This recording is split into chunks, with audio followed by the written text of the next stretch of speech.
Imagine, imagine your bank account balances are determined not by the money you hoard, but like Right. entirely by the capital you give away. Right, which in traditional finance is just a mathematical impossibility. Exactly. I mean, it is a one-way ticket to insolvency. Oh, absolutely. But according to the framework we are diving into today, that inverse economic model is actually the literal operational math of the human soul. That's quite a claim. It is. So, welcome to this deep dive. Today, we are undertaking a pretty massive mission on your behalf. Yeah, we've got a lot to get through. We are unpacking a remarkably dense, paradigm-shifting text titled The Energetic Contrast of Divine Love and Darkness. And it really is paradigm shifting. It is.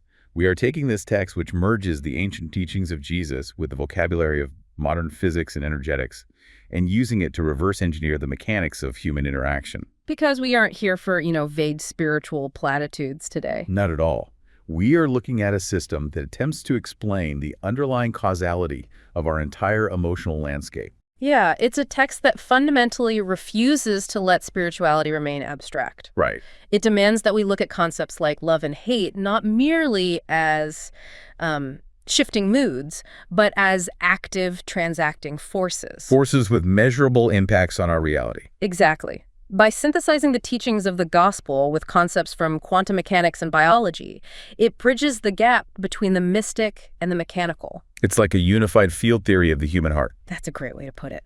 Okay, let's unpack this, because the very first line of our source material throws down a massive conceptual gauntlet. It really doesn't waste any time. No, it explicitly asks, what is the power of love, and why does love seem to be Jesus's most precious currency?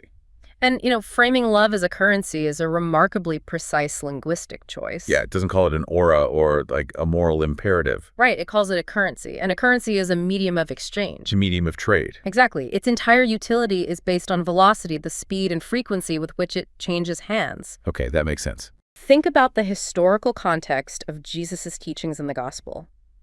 He constantly used economic parables, right? Oh, yeah, like the talents or the debtors, the coins. Exactly. He used those to explain metaphysical realities. He famously said, "Where your treasure is, there your heart will be also." Right. The source text is taking that quite literally. It's positioning love as the foundational standard of a cosmic economy. So if love is a currency, it's an active asset. Yes. Yeah. You spend it, you invest it, you transact with it in the marketplace of daily human interaction. I want to push back on the mechanics of that transaction, though. Sure, go for it. Because if we map this strictly to how currency operates, we immediately run into the problem of scarcity.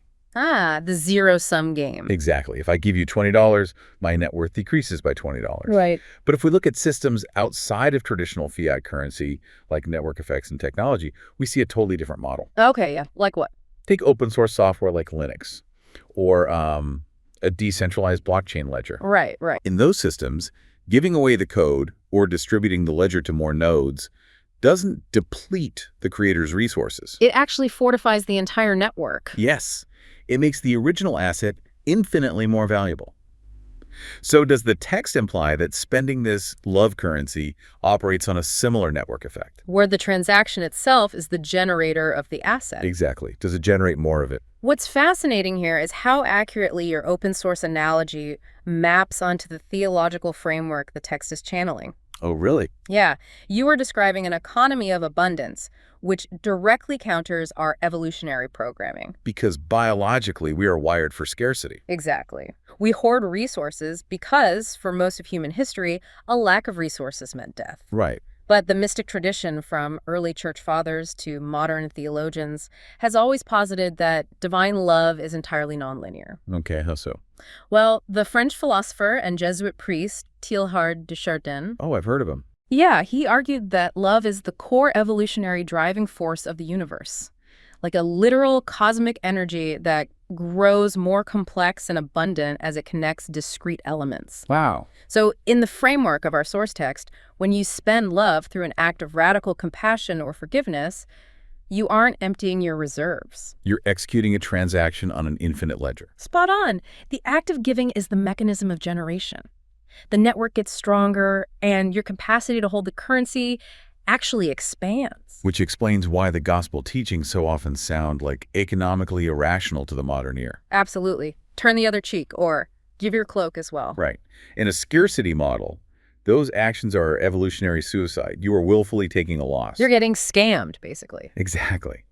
But in this open source abundance model the text describes, those actions are highly calculated investments, You are refusing to transact in the currency of retaliation. which we will get to later. Right. And instead, you're forcing a transaction in a currency that actively expands your own systemic wealth. Precisely.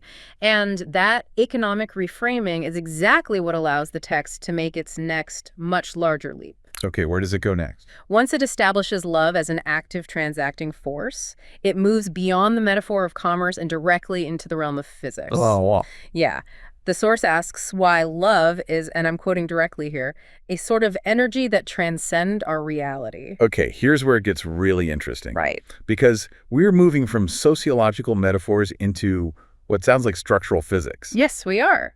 But we have to be careful not to conflate poetry with mechanics, Fair point. When the text asserts that love is an energy that transcends our physical reality, are we talking about an emergent property of human consciousness? Like the way a symphony emerges from individual instruments. Exactly.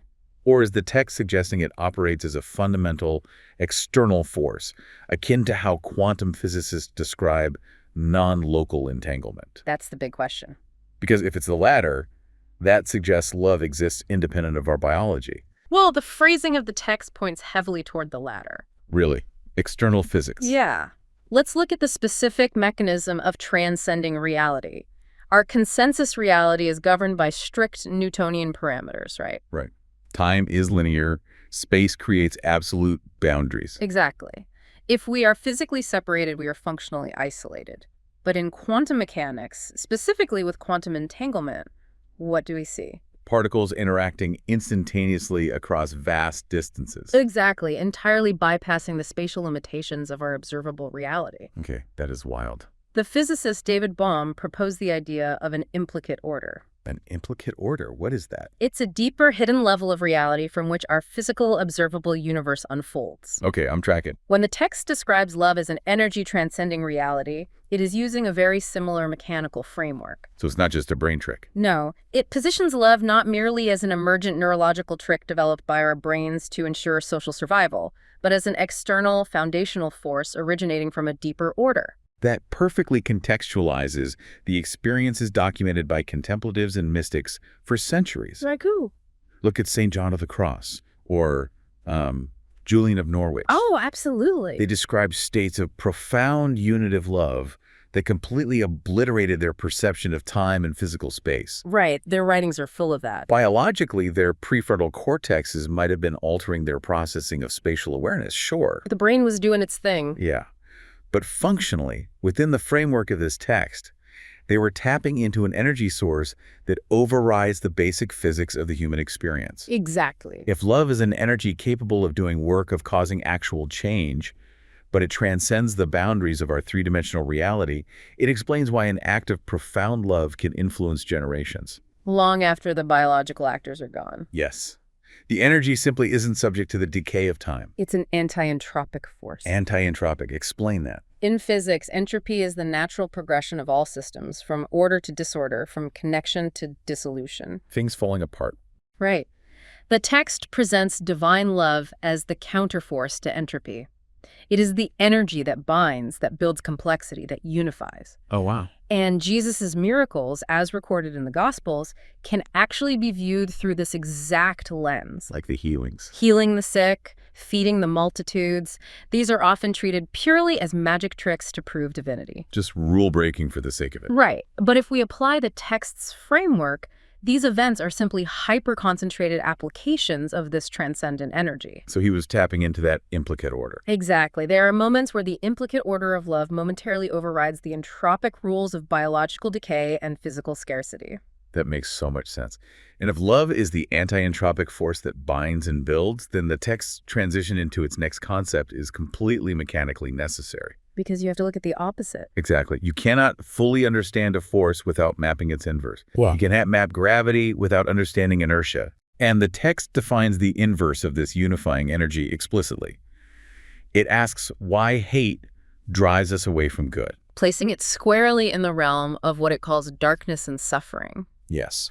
If we connect this to the bigger picture, we can see how the text brilliantly mirrors early theological concepts, specifically those of Augustine of Hippo. Augustine. Yeah. Augustine famously articulated that evil, or darkness, doesn't actually have its own independent ontological existence. Oh, it doesn't exist. Well, he called it a privatio boni, a privation or absence of good. Okay, an absence? Just as cold is simply the absence of thermal energy, and darkness is the absence of photons. Right. The text positions hate and suffering as the absence of this unifying, transcendent love. But the text adds a crucial mechanical detail. What's that? It gives this darkness a directional vector. Right, the phrase drives us away. That is deeply spatial language. It really is. Think about the last time you were really, truly angry. Oh, it's Not just annoyed, but consumed by deep, resentful hate. Your physiology entirely changes. your heart races. Yeah, your amygdala hijacks your nervous system, pumping cortisol and adrenaline. But psychologically, what happens? You isolate. Exactly. You build walls. You actively seek to separate yourself from the object of your hate. And often from anyone else trying to connect with you. It feels like you are being physically propelled outward. Yes. If love is the force that connects and builds the network, hate is the vector that severs the nodes and repels you away from the center of the network. And this brings us to the profound tragedy of human suffering that the text touches upon. There she is. We have an evolutionary negativity bias. Our brains are hardwired to prioritize negative stimuli because a threat like a predator or a rival requires immediate defensive action to survive. So hate is a survival tool. Exactly. Hate and anger are evolutionary survival tools designed to keep us safe by pushing threats away. But the text implies a severe spiritual malfunction when this biological mechanism is applied to the cosmic economy. That's the issue. By utilizing hate, you are engaging a repulsive vector.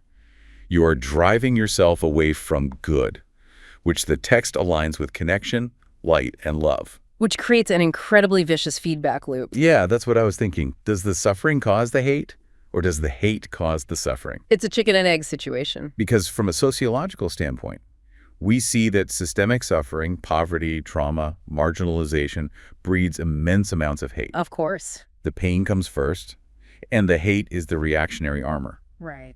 But the text seems to argue that regardless of the initial catalyst, the mechanism of hate actively accelerates the suffering. Because if you're in pain, the one thing that can alleviate that entropy is the unifying energy of love. Exactly. But if your reaction to the pain is to deploy the vector of hate, you are forcefully driving yourself away from the only energy source capable of healing the system. You are isolating yourself in the privatio boni. It is the ultimate paradox of human defense mechanisms. It really is. The armor you put on to survive the suffering becomes the exact mechanism that ensures the suffering continues. Wow. By choosing to transact in the currency of hate, even if it feels completely justified by your pain, you are liquidating your assets in a system of absolute scarcity. You are severing your own access to the network. Exactly.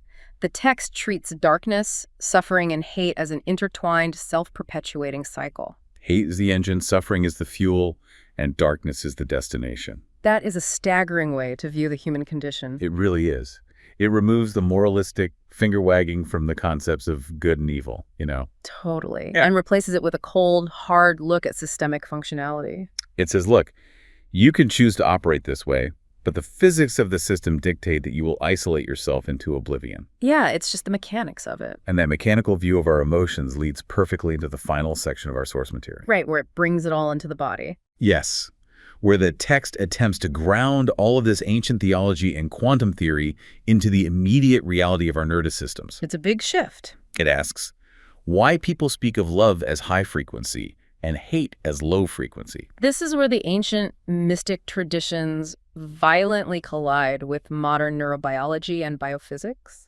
Because we hear these terms constantly in modern culture, right? High frequency, low vibration. Oh, all the time. It's often dismissed as pseudoscientific slang. Yeah, totally. But the text forces us to look at the underlying reality of why human beings across different cultures and eras intuitively map their emotional states onto the physics of wave frequencies. So what does this all mean? Let's strip away the new age buzzwords and look at the actual mechanism. Okay, let's do it. We know from physics that high-frequency waves, like gamma rays or X-rays, carry immense energy and can penetrate dense physical matter. Right. They transcend boundaries. And low-frequency waves are long, slow, and lack that penetrating power. Like a heavy, booming bass that vibrates your chest uncomfortably, while high frequencies are clear, bright, and uplifting. That's a great audio analogy. But how does that map to human emotion?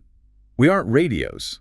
We don't broadcast FM signals. Right, we don't have antennas. Why does our language so perfectly align the concept of divine love with the physical properties of a high-frequency wave? Well, this raises an important question about how our biology actually processes emotional states. Okay.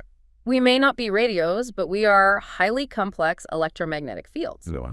The HeartMath Institute has conducted extensive research on this exact phenomenon. The HeartMath Institute. Yeah. They specifically focus on heart rate variability, or HRV. Right. I've heard of HRV. When a human being experiences feelings of deep compassion, gratitude, or love, their heart rhythms exhibit a pattern called coherence. Coherence. What does that look like? It is a highly ordered, smooth, and rapid sine wave-like pattern. Their nervous system synchronizes. Biologically, this state decreases allostatic load, which is the wear and tear on the body, and allows for higher cognitive function. So the system operates with peak energetic efficiency. It literally hums at a higher, more organized biological frequency. And conversely, when you experience deep anger, frustration, or hate, the heart rhythm becomes highly erratic and disordered. Exactly. The autonomic nervous system goes into fight or flight. Your vagal tone drops. Yes. The body becomes flooded with stress hormones, making you feel physically dense, heavy, and exhausted. It is an inefficient, low-energy state of biological chaos. Perfectly said. Think about Jesus saying, "My yoke is easy and my burden is light." Oh, man.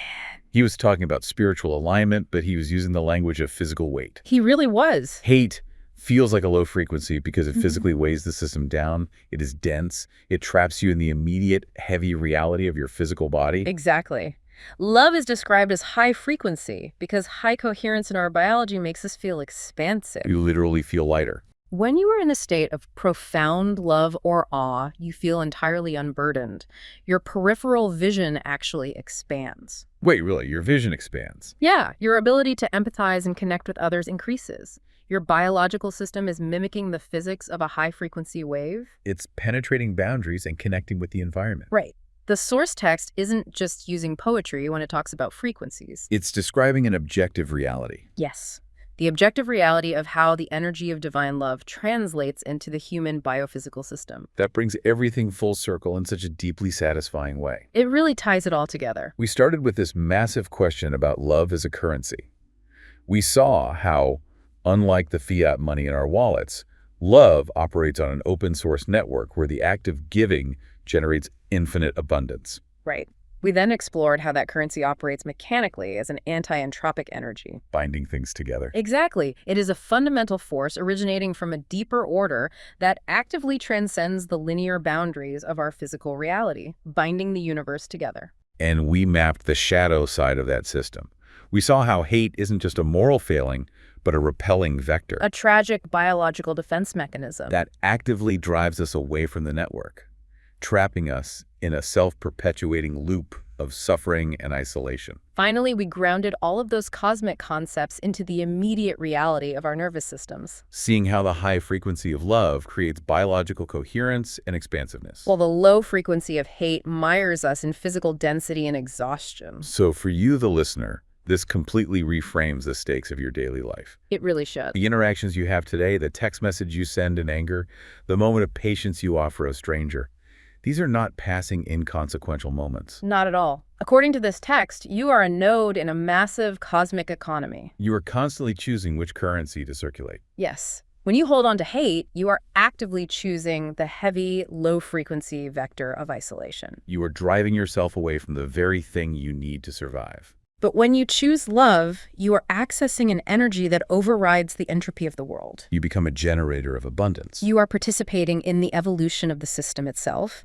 You are utilizing the ultimate technology of the human heart to transcend the limitations of the physical world. Which leaves me with one final, lingering thought for you to carry into your day. What's that? We've established that this framework treats love not as a metaphor, but as a quantifiable, energetic currency that directly alters the electromagnetic coherence of our biology. Right. If that is true, if the physics of the mystic and the biology of the human are truly that intertwined, could we one day develop the technology to physically map the economy of a community? Oh, wow. Imagine a decentralized ledger not of cryptocurrency, but of biophysical coherence. A world where we can empirically measure the exact wealth of love circulating in a room, proving once and for all that giving it away is the only way to truly get rich. It changes everything. It really does. Keep transacting in the right currency. We will catch you on the next deep dive.